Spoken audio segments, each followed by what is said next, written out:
Take That were five lads, I suppose a boy band you'd call us, perhaps one of the first boy bands, from Manchester or around Manchester.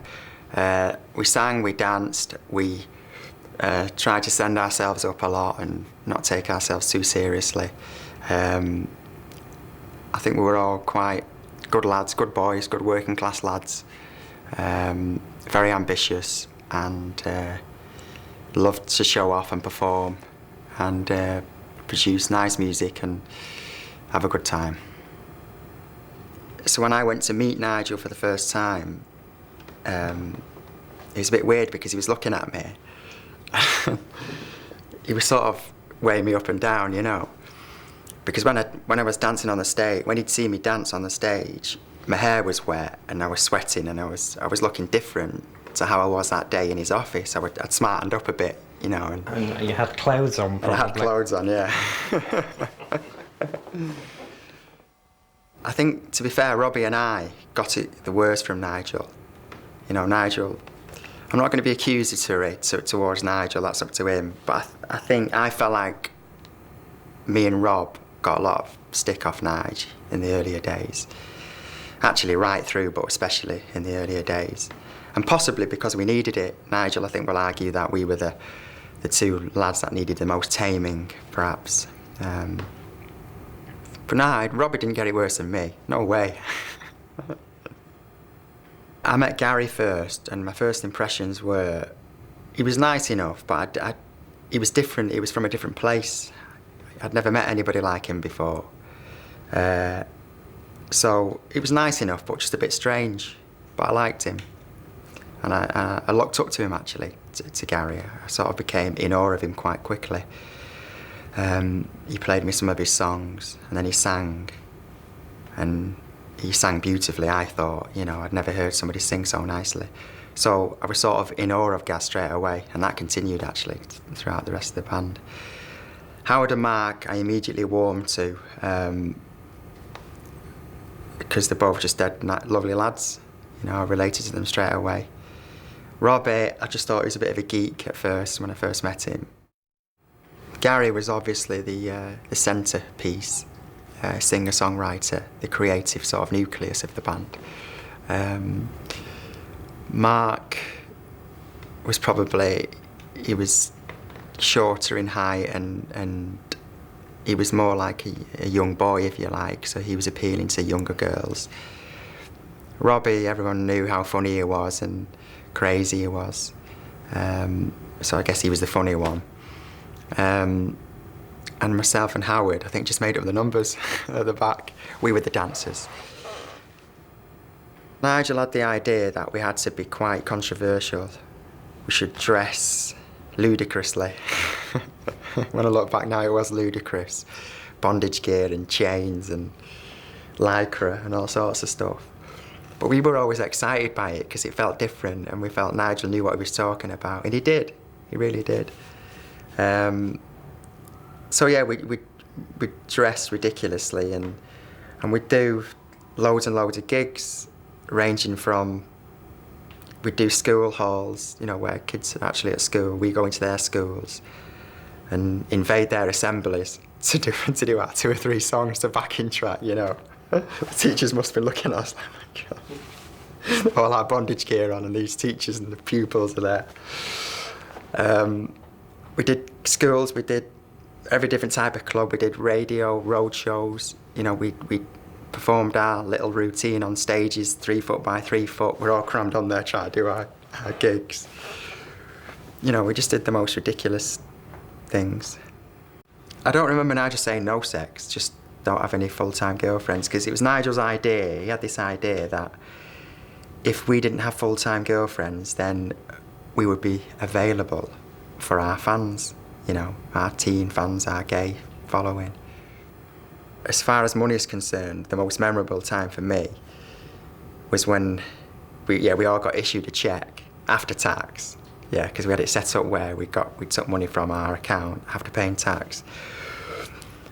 So I got this cheque and I put it in my bank and I had to go 3 or 4 days later to the cash point and see it on the screen that the money had gone into my bank. and it was a huge amount of money. And I just stood there. I was 24. I was 24 years old, and I'm stood there, looking at this amount, and thinking, "Nice one. That's great." To me, the most important thing about Take That, always from the beginning, was our personal relationships, right? And when I felt like we were tight amongst ourselves, I felt like we were kings of the world, okay? Whether it's because I'm from a large family of brothers and sisters and I understand about the importance of unity and camaraderie, but I just always felt good when we were tighter. So when you say about coming home back to Manchester, yeah, I was very proud to come home and do a big gig at a big arena in Manchester. But yeah, I don't remember feeling any more proud than anywhere else, really. As long as we were together as a group, doing a great show, I was always proud wherever we were. I think Lulu was gracious enough to make you feel like, you know, you're special with her, and you know, she seemed to dote on all of the boys and, you know, give us all equal attention. But yeah, I felt very close to Lulu for a period. She's a lovely spiritual lady. Did you give her one? Did I give her one? I don't remember. If I did, I don't remember. I'm a gentleman. She says you did. Did she? She says you were marvellous. Yeah, well, that doesn't matter. Yeah. If Lulu says I've given her one and she says I was great, that's fine by me. One time we'd walked into a backstage, I think it might have been a Brit Awards or a Smash Hits, you know, one of those big pole awards. We'd walked backstage where there were other artists, I mean big name celebrities there, and everybody stopped and looked at us when we walked in. And for me, so when I talk about how I always felt great when I felt tight, we were tight as a band, it was sort of during those times. There could be other big names and faces, but people would stop what they were doing and look at us, and I felt like, yeah, you better look at us, because we're tight, we're a band, and we're here. It was a gradual process, really. You know, the growth, the success of the band was gradual, and I think the demise, the falling down, was a gradual thing as well. I just think, gradually, we all got, you know, things became too chaotic. We were all getting too much money, perhaps. Egos became too inflated, and tensions just started to come about amongst us all. Probably I think Robbie was, Robbie always wanted to be more or do more than what he was doing in the band. So he started to cause problems, or to rephrase that, he started to become a problem for us, because he just didn't want to rehearse the routines, and he just didn't want to be he didn't seem to want to be a part of it. Whereas perhaps a year before, you know, when we were enjoying our greatest success, he was more up for it. He seemed as proud as all of us to be part of Take That, and he was doing his job, and it was brilliant. But then at some point, he decided it wasn't enough for him, I think. When Robbie left, I didn't feel that much. For whatever reason, Robbie and I didn't get on that well in the band. I always really liked him. Part of me always liked him and was fond of him, and he always made me laugh. Very funny guy. And I think he liked me in some ways, but we just went against each other. We just rubbed up against one another in the band. I think he thought I was too severe, too strict, and a bit straight. And I thought he was too the other way. I didn't think he was disciplined enough. And anyway, we had this clash. So when he left that day, I wasn't that bothered, really. In fact, I think probably, if I'm truthful, I was probably quite excited by the drama of it all. I could feel like worthless in the band. I could go through periods where I felt like totally worthless. and I didn't deserve to be there, and I was hanging on by the skin of my teeth. And I think there was times where I wanted more support and encouragement from Nigel, and I didn't get it. So I'm telling you because if Robbie felt the same and he was a few years younger than me, it was tremendous pressure, really. I think Gary probably was like a casualty of Robbie's success, just because, you know, again I'm stating the obvious, but Gary was going to be the big star. He was going to be the next George Michael, so the tabloids were saying, and it wasn't. It was Robbie. You know, turned out to be this, you know, the big thing. And as a result, the press battered Gary.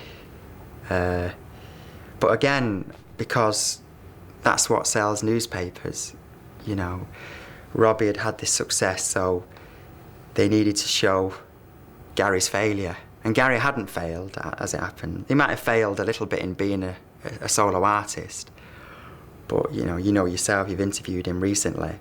He's having a great life, he's very successful.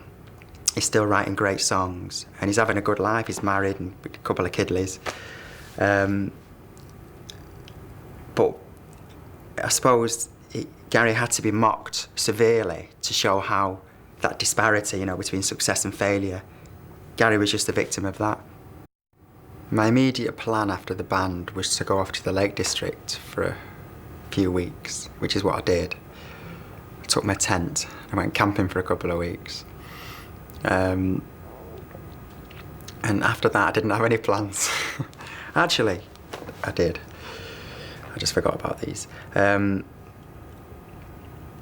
plan was to have a huge rest, so I went to the lakes and did a few weeks camping. Then I took a cottage in the lakes and just stayed in a cottage there and took long walks and just chilled out and sort of, you know, had a bit of a rest.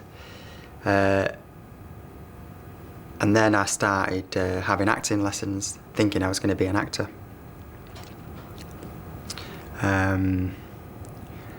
So I had some acting lessons and I did a couple of acting jobs, but I didn't like it. So I stopped acting in 1999. And I've done nothing work-wise since.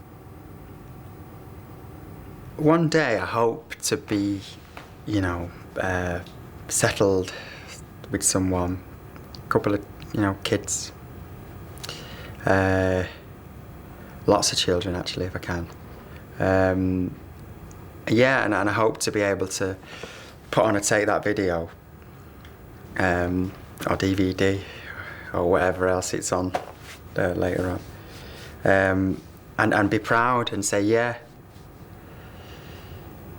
you know, and look back at the whole thing and be proud of it and, you know, feel just good things about it. The happiest moments for me were always when I'd felt like I'd done a great show. I'd come off stage and I'd felt like I'd performed to my full. You know, I felt like I'd given myself. And when the other happiest times were when I felt like part of what was going on, I felt emotionally secure in and amongst the lads, you know, the group I was in. And like I say, when we'd walk backstage sometimes and there could be other celebrities there waiting to perform and they'd look in awe at Take That, I felt great. Since the breakup, nearly 10 years ago, I've gone back to college, did some college courses, I did some backpacking, travelled the world. I've sat around a lot, pondering a lot, chilled out a lot.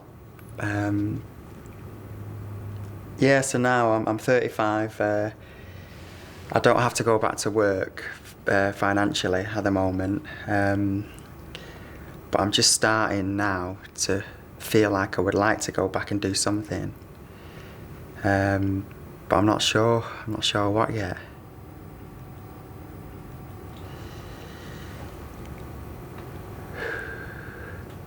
I'd love to take that to be remembered as a team of lads, a bunch of blokes that came along from nowhere, took the charts by storm, took the world by storm, had a brilliant time, wrote some nice songs and danced some nice dance routines and gave everybody some good memories.